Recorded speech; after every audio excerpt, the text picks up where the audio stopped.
Oi pessoal, tudo bem? Meu nome é Rafaela Romano e hoje eu tô muito feliz com esse vídeo. É uma coisa que eu já queria ter feito há alguns dias, não tinha conseguido, então assim, eu tô bem animada com o vídeo de hoje, espero que vocês também gostem. O vídeo de hoje basicamente é o início de um projeto para traduzir os e-mails que foram divulgados recentemente do Satoshi Nakamoto com o Sirius. Para quem não sabe, esses e-mails tinham sido mantidos em segredo desde o início do desenvolvimento do Bitcoin e eu iniciei esse projeto para tanto traduzir esses e-mails quanto organizar eles em um formato que faça mais sentido. E dentro desses e-mails tem um FAQ em que o Satoshi está junto com o Sirius tentando responder quais eram as perguntas mais comuns quando o Bitcoin foi lançado. E no vídeo de hoje eu vou mostrar para vocês como o próprio Satoshi Nakamoto respondeu a pergunta que basicamente todos nós já tivemos, iniciantes têm, mas que também é interessante ter algumas noções de, por exemplo, como o Satoshi responde a questão da custódia, como mantém segurança os seus Bitcoins, ou de onde vem o valor do Bitcoin, por que usar Bitcoin, como conseguir Bitcoin. Então, essas são algumas das perguntas que nós vamos passar, eu já vou contar para vocês quais são todas elas. Mas eu peço, encarecidamente, novamente, o nosso combinado de você me ajudar aqui nesse processo de sempre tentar trazer as notícias mais interessantes e mais fundamentalistas, assim, realmente notícias que fazem a diferença sobre o Bitcoin, sobre o mercado cripto como um todo. Então, por favor, curta o vídeo, deixe seus comentários, compartilhe, me segue, ativa o sininho e tudo mais. Então, porque assim, o vídeo de hoje vai ser realmente... É uma obra de arte, na verdade, ter contato com esse tipo de informação, em 2023, algumas informações que estavam sigilosas sobre Satoshi Nakamoto até agora. Então, bora, porque assim, são bastante questões. Antes de tudo, eu quero apresentar para vocês este link maravilhoso, tá? Aprendendo sobre o bitcoin.gitbook.io/e-mail Satoshi Nakamoto. Eu estou traduzindo, tá? Assim, são muitos e-mails, vou até aqui ler para vocês, até então, esses e-mails não eram de conhecimento público, são, como eu tenho uma obra de arte, então eu decidi traduzir. Mas são muitos e-mails, que foram divulgados. Aqui tem o link original desses e-mails, mas são 120 páginas de e-mails. Eu ainda estou no processo de tradução. Por enquanto eu traduzi até o e-mail 32, tá? O 32 acho que não está traduzido ainda. Deixa eu ver. O 32 está traduzido, não está traduzido o 33. E aí eu vou publicando e talvez eu fazendo outros vídeos à medida em que eu vou publicando esse conteúdo, tá? Mas aí então, nesse link vocês conseguem ter acesso, aqui é só algumas informações, E aí aqui tá a tradução de cada um desses e-mails. O que eu fiz, Os e-mails originais, eles estão nesse formato de fórum. E o formato de fórum é horrível de ler, na verdade, porque daí tem estação dentro de estação, e é extremamente repetitivo, assim, tu fica meia hora lendo e leu a mesma coisa. Então, eu reorganizei toda essa documentação para que ela fique, assim, realmente, além de fácil de ler, porque tá em português, também é gostosa a leitura, digamos assim, Então, deu um trabalhinho, mas a gente vai passar por algumas dessas questões e, assim, acho que vocês vão gostar bastante, beleza? Então, aqui tá o site, Eu vou deixar esse link, primeiro link aqui na descrição do vídeo para que vocês tenham acesso. Obviamente, que, enfim, se vocês quiserem ajudar nesse processo de tradução, tá aqui alguns links de BTC e Solana. Mas também, assim, super aceito caso vocês encontrem alguns erros, sugestões de revisão, feedbacks, tá? Não é um conteúdo muito fácil de ser traduzido. Como tem essa linguagem de fórum, ele às vezes é um pouco chato também para ser traduzido, mas tá aqui, vocês podem, por favor, dar quaisquer sugestões que vocês quiserem. Sem mais enrolação, bora para as perguntas. As perguntas que a gente vai responder, que na verdade que eu vou ler para vocês qual foi a forma como o Satoshi respondeu. O que é Bitcoin? Como o Bitcoin funciona? O valor do Bitcoin é baseado em quê? Como novos Bitcoins são criados? O Bitcoin é seguro? Por que usar Bitcoin? Como posso obter Bitcoins? E algumas questões bônus ali sobre gasto energético, escalabilidade, por que 21 milhões, e o que ele acha da Ripple. Talvez vocês achem essa pergunta estranha, mas vocês vão descobrir. Por quê? Tá aqui e o que ele achava.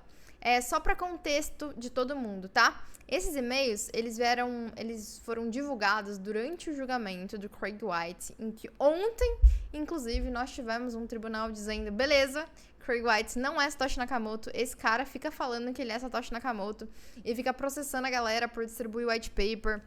É um cara, assim, que enche o saco historicamente de todo mundo, já criou vários problemas para os desenvolvedores do Bitcoin Core. Então, é um cara que historicamente estava enchendo bastante o saco. E aí, durante esse julgamento, esse cara aqui, tá? Deixa eu aumentar um pouquinho aqui. O Marty Malme, ele divulgou, ele foi uma das primeiras pessoas a ajudar o Satoshi Nakamoto, a se voluntariar para ajudar no processo de desenvolvimento do Satoshi Nakamoto, né? E aí ele divulgou esses e-mails, que são os e-mails que a gente está traduzindo, né? Então isso aqui faz parte desse momento histórico também que, né? Finalmente alguém disse de forma legal pro Craig, tu não é Satoshi Nakamoto, né? Os e-mails foram usados, inclusive, como prova, né? Para refutar alguns dos argumentos e algumas das coisas que ele usava para dizer que ele era. Mas, basicamente, tá? Só pra vocês darem um contexto, esse cara, o Marty Malme, né, na verdade, escreveu pro Satoshi dizendo, cara, achei o projeto super legal, tô interessado em te ajudar, no que eu posso te ajudar? Posso te ajudar com documentação, o que quer que seja, né? E aí o Satoshi, basicamente, né, disse pra ele, você pode me ajudar a escrever um FAQ. Eu vou te enviar as perguntas que a galera tem me enviado por e-mail e pros fóruns, e aí você usa isso para criar esse FAQ, né? Então, essas perguntas que a gente vai responder hoje, elas vêm exatamente desse FAQ que o Satoshi Nakamoto pediu para esse cara. O cara tem também um pseudônimo, tá? Que é Sirius. Então, eu vou chamar ele de Sirius, que é mais fácil.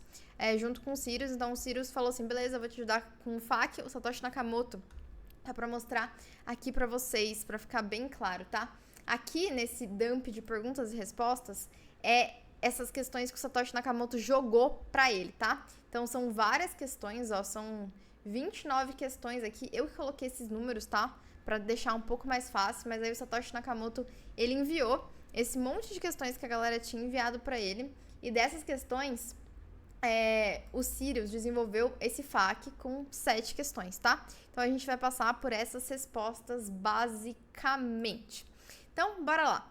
Primeira pergunta o que é Bitcoin? Satoshi, né, junto com o Sirius, desenvolveram essa resposta. O Bitcoin é uma moeda digital anônima baseada em uma rede peer-to-peer.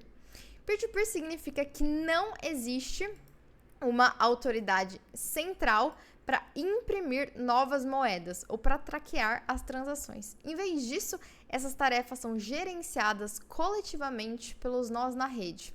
O anonimato significa que a identidade real das partes envolvidas em uma transação pode ser, tá? É importante esse pode ser, inclusive, pode ser mantida oculta do público ou mesmo das próprias partes.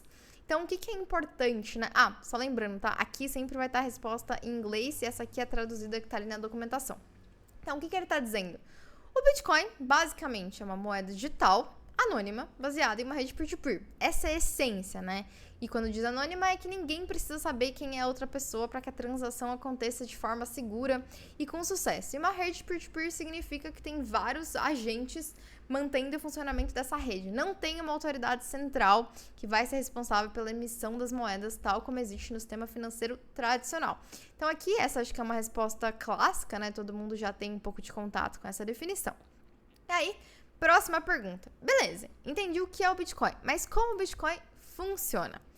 E aí, eles dizem, o Bitcoin utiliza criptografia de chave pública e privada, e quando uma moeda é transferida do usuário A para o usuário B, o usuário A adiciona a chave pública de B, a moeda, e assina a transação com a sua própria chave privada.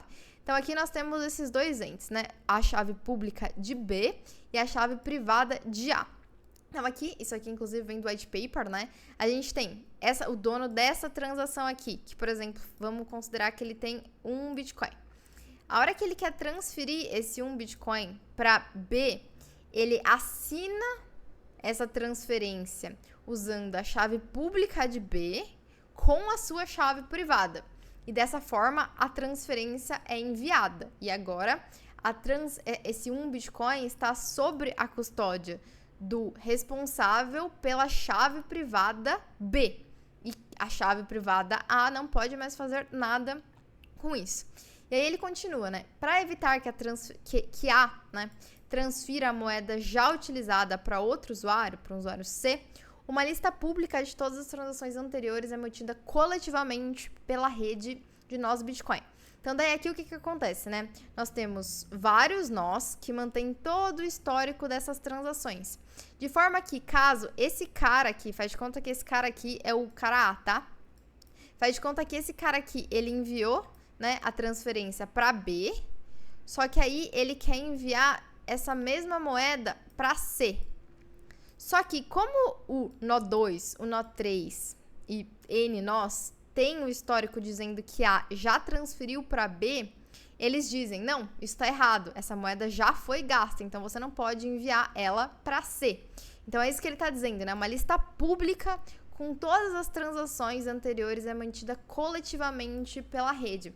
De forma que, quando uma pessoa tenta fazer o que chama de duplo dispêndio, né, tentar gastar a mesma moeda 2 vezes, toda a rede pode dizer assim, esse seu histórico ele é falso, você já transferiu essa moeda, então, não vai transferir de novo.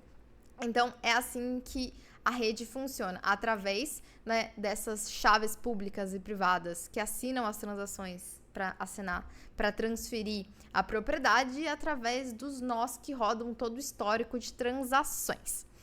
Terceira pergunta. O valor do Bitcoin é baseado em quê? Essa pergunta eu particularmente adoro, tá, gente? Deixa eu diminuir aqui que eu tinha aumentado e ficou um pouco ruim. Então, o valor do Bitcoin é baseado em quê? O Bitcoin é valorado pelas coisas em que ele pode ser trocado, assim como todas as moedas de papel tradicionais. Quando o primeiro usuário anuncia publicamente que vai dar uma pizza para quem lhe der 100 bitcoins, então ele pode usar os bitcoins como pagamento, enquanto as pessoas queiram pizzas e confiem no seu anúncio. Uma cabeleireira comedora de pizza que confia nele como amigo poderia então anunciar que começará a aceitar bitcoins como pagamento por cortes de cabelo sofisticados. E o valor do Bitcoin será maior agora que você pode comprar pizzas e cortar o cabelo com Bitcoin. Quando os Bitcoins se tornarem amplamente aceitos, a pessoa poderá se aposentar do seu negócio de pizza e ainda assim usar as suas economias de Bitcoin. Então, isso aqui é bem interessante porque, assim como tem a definição, no sistema de pagamento, para o Satoshi Nakamoto, o valor vinha do uso e vinha da possibilidade dele ser trocado por outras coisas. É claro que com o tempo a narrativa principal do Bitcoin, principalmente hoje, é de reserva de valor. Não é de meio de troca, tá?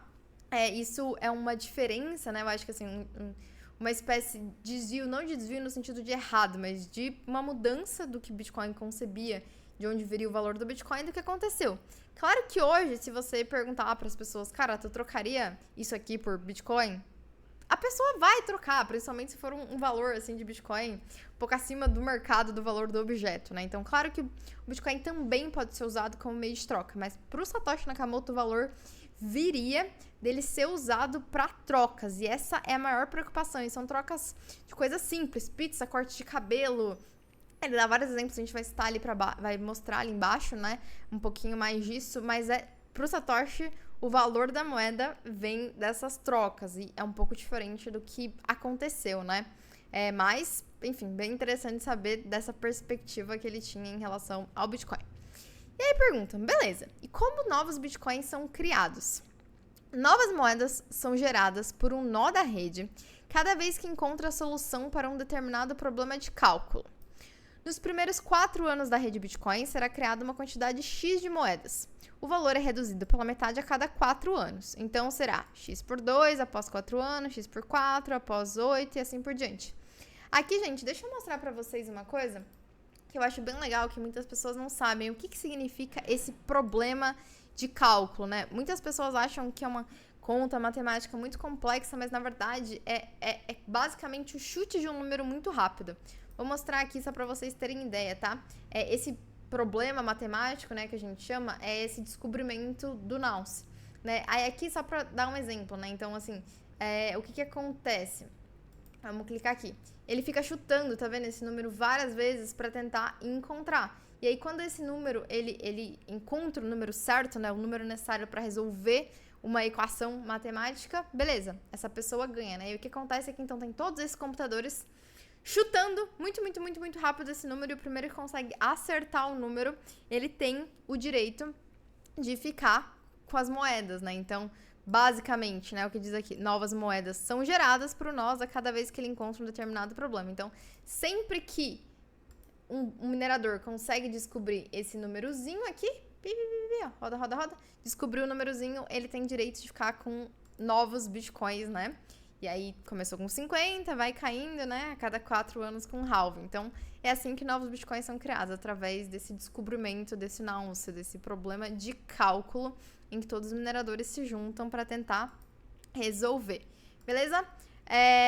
E aí, aqui é uma das questões que eu acho mais interessante de todas. Perguntam, o Bitcoin é seguro? Sim, desde que você faça backup das chaves das suas moedas, proteja-as com senha forte e mantenha os keyloggers longe do seu computador. Então aqui ele tá falando do backup, porque claro, antes assim não tinha carteiras, né? Todo mundo tinha que rodar o software e fazer o backup das chaves, e era assim, era muito mais complicado do que a gente tinha hoje. A cada transação você tinha uma moeda associada, então as pessoas tinham várias chaves, né? Cada moeda ela tinha suas chaves privadas. Hoje é bem diferente, né? Muito mais fácil. Mas ainda assim é a mesma coisa. A gente precisa fazer backup da chave, precisa proteger essas chaves de algum jeito, né? Ali eles estão pensando em sistemas com senha, e manter os keyloggers longe do computador. E o que são os keyloggers, tá?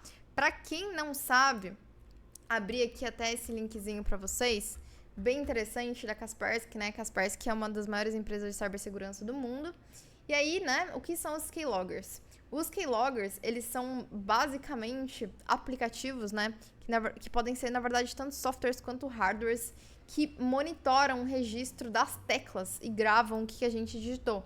Então, né, o que ele tá falando? Mantenha esses aplicativos, esses softwares e hardwares longe do seu computador, porque senão ele vai conseguir guardar a sua chave privada, né?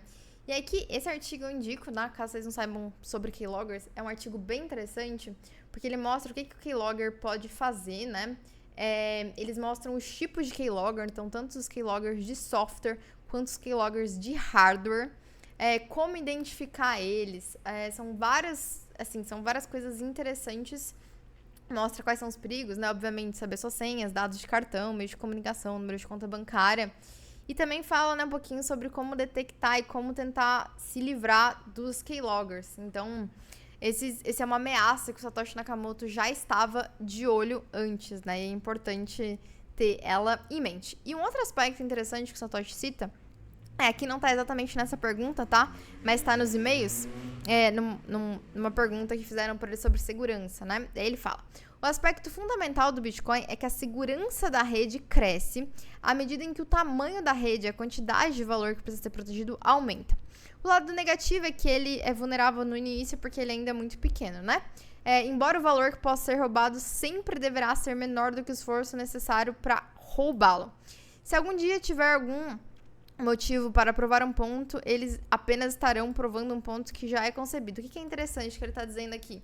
A rede, ela precisa ser de um tamanho que, caso você precise de um esforço para roubar aquilo, o esforço para roubar precisa ser maior do que a quantidade de valor protegida, né? E aí, basicamente... Opa, desculpa, fiquei um pouco longe. Deve ter dado uma cortada, mas o que ele tá dizendo é que é isso. A rede, ela tá protegida à medida em que o esforço necessário para se roubar os bitcoins é maior do que o que você pode roubar. Então, é quase como se você entrasse numa casa... Não sei muito como dar um exemplo, mas faz de conta que, assim, alguém quer roubar alguma coisa e a pessoa precisa chegar lá. E aí, chegando lá, e aí ela precisa comprar umas ferramentas pra conseguir abrir aquela porta. E aí ela vai roubar, tipo, R$100, sendo que ela gastou R$200 pra fazer a viagem e pra comprar a ferramenta que ela precisa pra roubar. Então, ela gastou 200 pra pegar 100. Esse é o funcionamento da rede, né? Pra você conseguir quebrar a segurança da rede, você vai ter que gastar 10 e aí você vai roubar 8. Né? É daí que vem a segurança da rede. À medida em que a gente tem um aumento da rede, o aumento da segurança, fica... cada vez mais difícil o aumento da segurança, o aumento do hash rate vem à medida em que o valor que está depositado na rede, né, tá ali. Então, daí que vem a segurança, né? Tanto a segurança em termos de como os usuários mantêm seguros as suas respectivas moedas, quanto a questão da segurança da rede, beleza? Próxima pergunta. Por que eu deveria usar Bitcoin? Então, qual era a perspectiva do Satoshi em relação à importância do Bitcoin? Ele cita: transferir dinheiro facilmente pela internet sem precisar confiar em terceiros. Terceiros não podem impedir ou controlar suas transações. E estar a salvo das políticas monetárias injustas dos bancos centrais monopolistas e de outros riscos de poder centralizado sobre a oferta monetária. A inflação limitada da oferta monetária do sistema de Bitcoin é distribuído uniformemente pelo poder da CPU por toda a rede e não monopolizada por uma elite bancária. O valor do Bitcoin provavelmente aumentará à medida em que o crescimento da economia exceder a taxa de inflação. Considere o Bitcoin como investimento e comece a operar no auge mesmo. Aí aqui uma observação importante, né? Essa aqui foi, né, a sugestão que o Sirius deu pro Satoshi sobre como responder essa pergunta.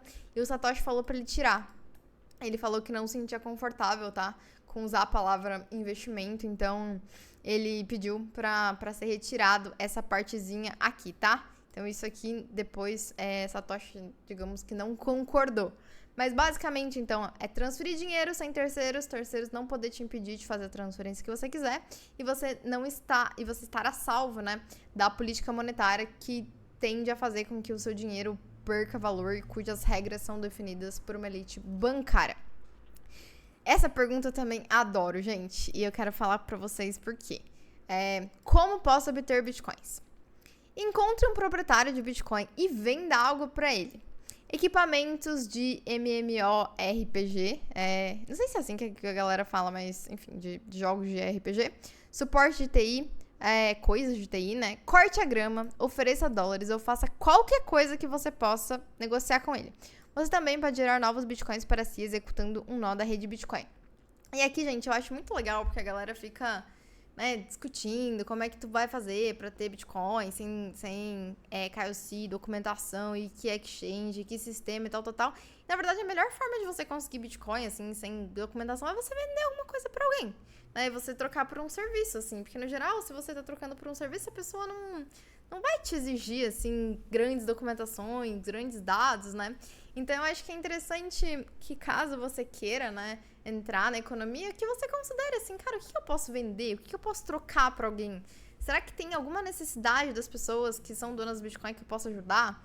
Edição de vídeo, escrita, sei lá, cortar a grama de alguém, realmente vender uma coisa, tipo, anuncia alguma coisa.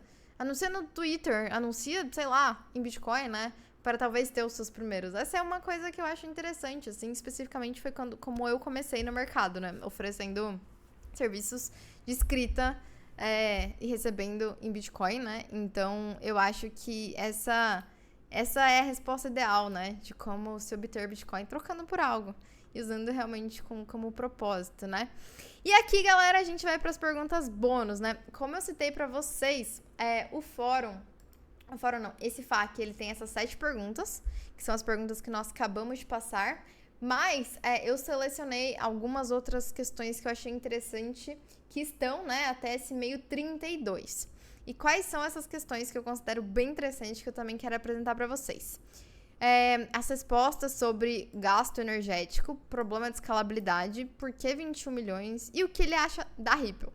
Porque são algumas das questões interessantes que cita ali. Mas antes eu quero só deixar aqui, né, também para caso vocês queiram ajudar nesse processo de desenvolvimento dessas traduções, né, porque são 120 e-mails, né, igual eu citei, eu tô na página 32, e aí deixa eu só mostrar para vocês uma coisa, né, aqui, só para vocês terem uma ideia da extensão desses e-mails, né, aqui de 1 a 3, esse dump de perguntas e respostas, que são mais uma cacetada.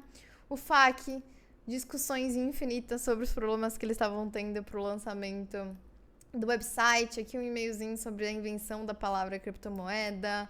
Umas discussões que eles tiveram sobre a criação dos primeiros sistemas de exchange, tá? Então aqui, só pra vocês terem uma ideia, é trabalho pra caramba. Então, caso vocês queiram me ajudar, né, suportar, me pagar um café ou uma cerveja como um obrigada por essas traduções, super agradeço. E também, claro que vocês podem suportar e me ajudar também divulgando esse vídeo, compartilhando no Twitter, me marcando, dizendo que vocês descobriram coisas incríveis. Quero depois, inclusive, deixa nos comentários o que vocês sabiam e o que vocês não sabiam dessas questões, tá?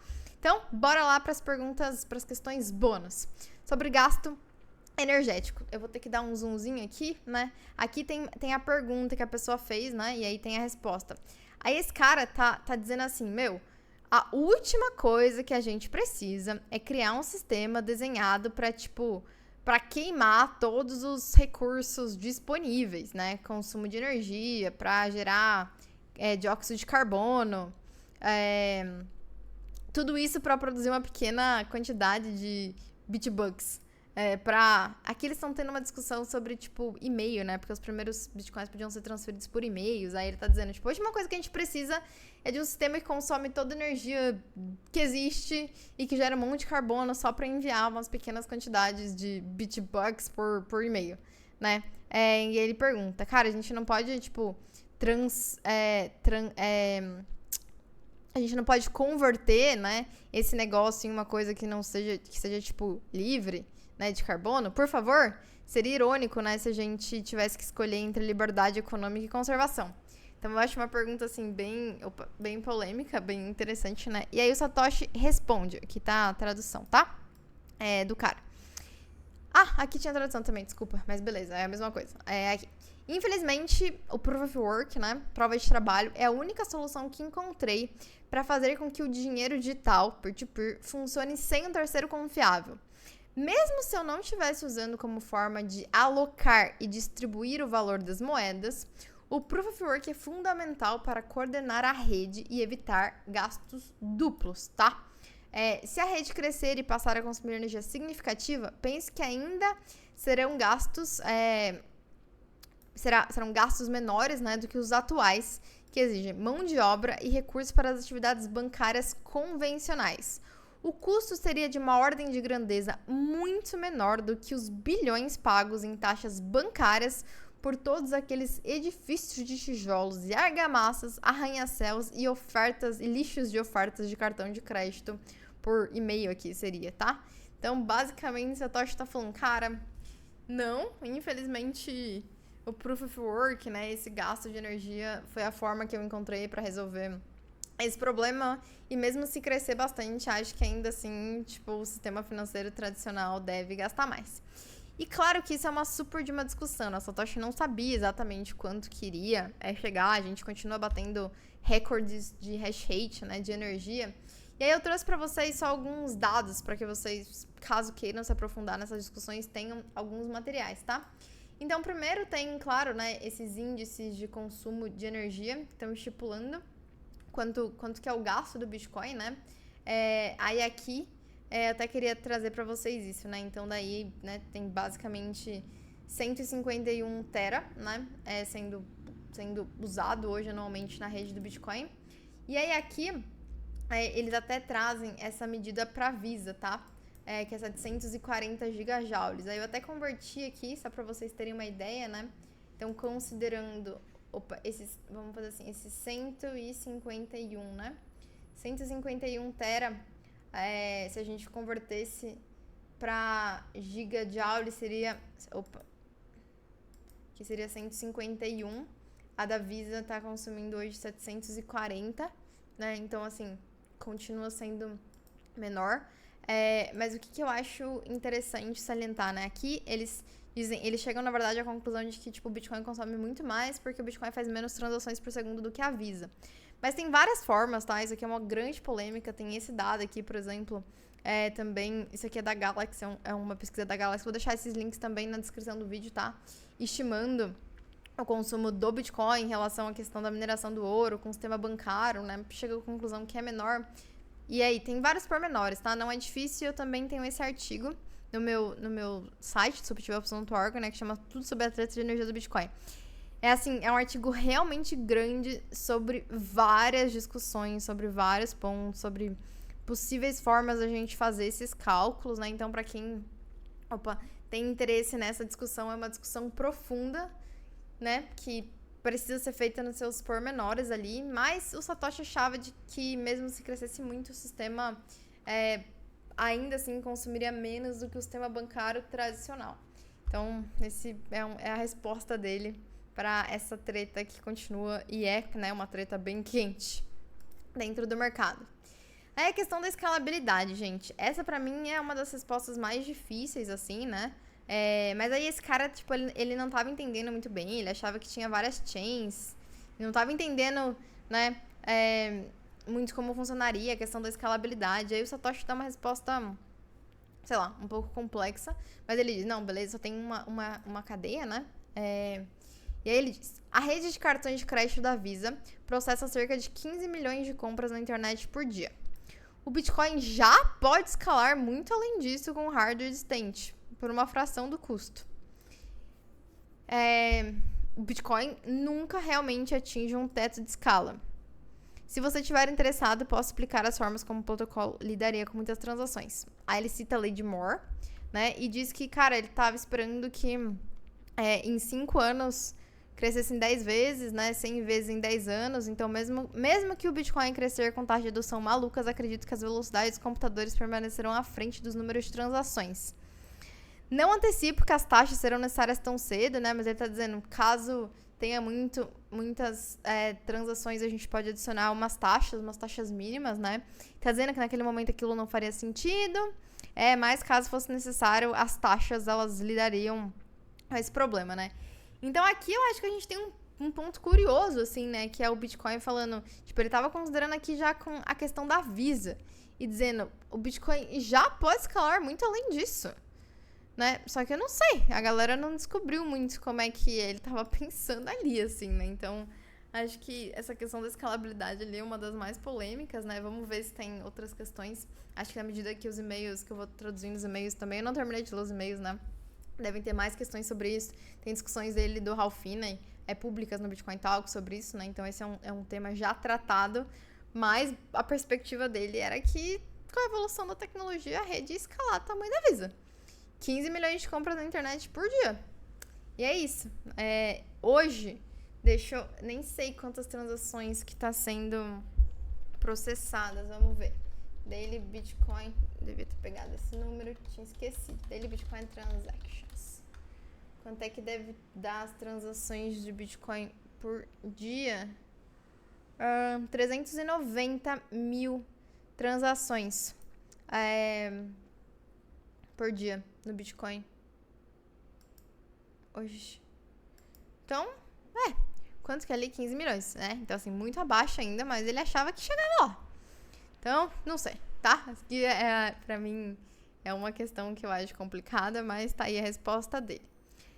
Aqui ele continua falando um pouco da questão da escalabilidade também, mas aqui é muito mais focado na questão do tamanho das redes, né? Aqui era um momento também dos computadores em que, enfim, diferente do momento de agora, pra quem quiser, tá? Questão 18 também, ele tá dando umas respostas mais técnicas em relação à largura da banda, o número de blocos, né? E como isso escalaria.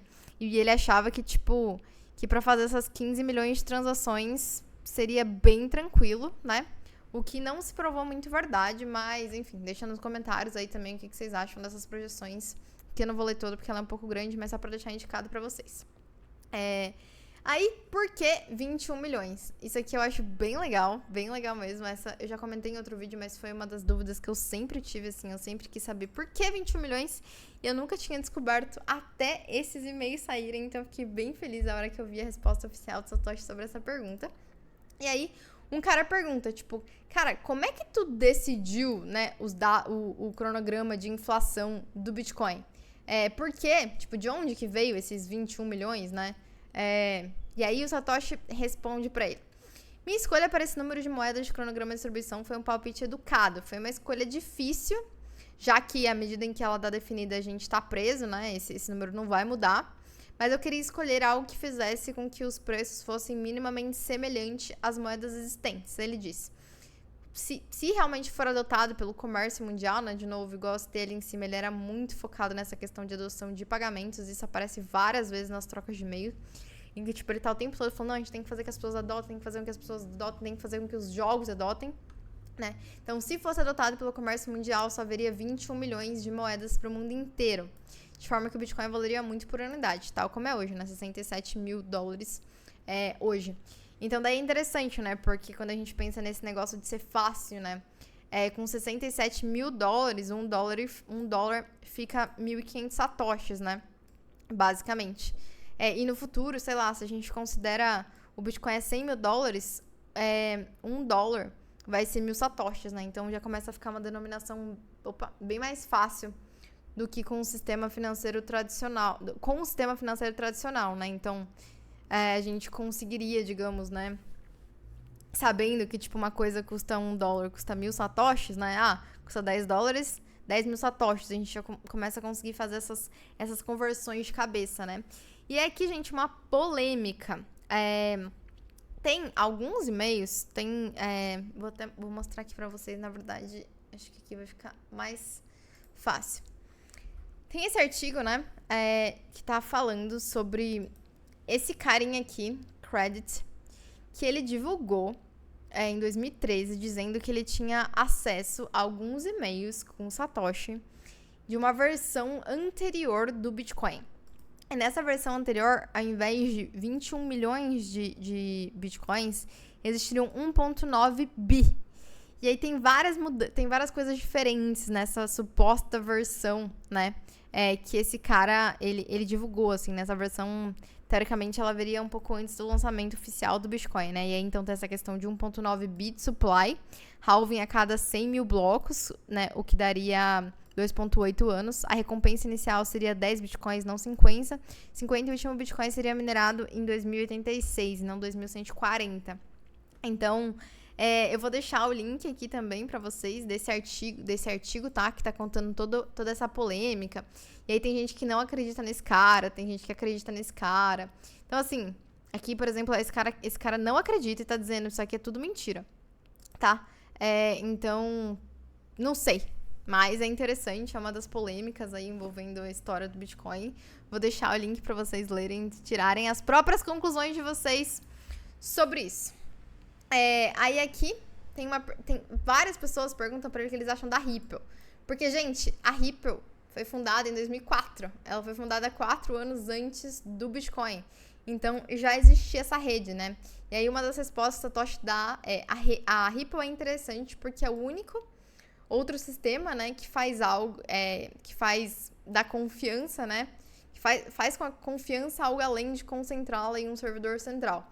Ele não dá respostas muito extensas, assim, sobre o que ele acha, mas geral ele fala, legal, tal. Muita gente tá me perguntando sobre isso o tempo todo. Eu acho que essa é uma curiosidade bem interessante, assim, né, a Ripple sempre foi meio odiada, assim, na comunidade mais Bitcoiner, mas Satoshi achava interessante, né, então acho que é uma curiosidade engraçada. E aí, um outro ponto só que eu queria trazer, o último ponto, é em relação à identidade dos participantes, né?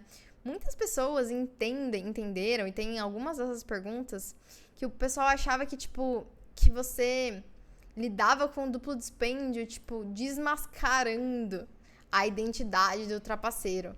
E o Satoshi fala, cara, identidades não são usadas, tipo, não são usadas, é um sistema criado para prevenir, né, matematicamente, através da teoria dos jogos, que isso aconteça. E as pessoas ficam meio chocadas, assim, você está dizendo que não há esforço para identificar os nós que não cooperam, né? Tipo, não é descoberta a identidade das pessoas que fazem coisas erradas com Bitcoin, como assim? E a Satoshi responde, né, não há necessidade de identificar alguém, né, é fútil. A credencial, né, a confiança que a gente estabelece com alguém, ela é dada pela capacidade de fornecer poder de CPU, né, que ele tá falando especificamente dos casos de nós, assim. Então, eu acho que é interessante, e aí ele salienta, né, várias vezes, tipo, essa questão, e a galera fica perguntando, não, mas se alguém fizer duplo dispêndio, o comerciante vai ter que ficar com esse ônus. E aí ele explica várias vezes aqui, tipo, por que ele acha que isso não seria um problema, né? Opa, aqui. Acho que ele não seria um problema. Então, assim, esse é um ponto bem interessante também de conhecer. Também quero só mostrar ali mais umas coisas pra vocês, mas antes, é isso, galerinha. Me sigam também, né? No Instagram, no Twitter. Lembrando que todas as quartas-feiras, 8h30, livezinha. Opa, ficou um pouco em cima, mas tá bom. Livezinha e também toda segunda e sexta no Instagram tem as notícias do dia. E aí, só então, lembrando vocês, tá? Todos os links vão estar aqui na descrição. Aqui tem todo o conteúdo já traduzido, por favor, me enviem as observações e sugestões de erro, né? Assim, tem várias coisas que são bem dificeizinhas, assim, de traduzir, né? E fica, às vezes, uma leitura meio truncada. Ou pra quem conhece, tu entende um pouco, mas talvez pra quem não conhece fica bem difícil. Então, por favor, deem os feedbacks de vocês, tenho certeza que dá pra melhorar muito. Eu devo trazer outros vídeos à medida em que eu vou fazendo as traduções e vou descobrindo coisas interessantes pra contar pra vocês. E, novamente, eu peço que, caso vocês descobriram alguma coisa que eu tenho certeza que vocês descobriram, curta o vídeo, deixa nos comentários quais curiosidades vocês mais gostaram e a gente se vê no próximo vídeo.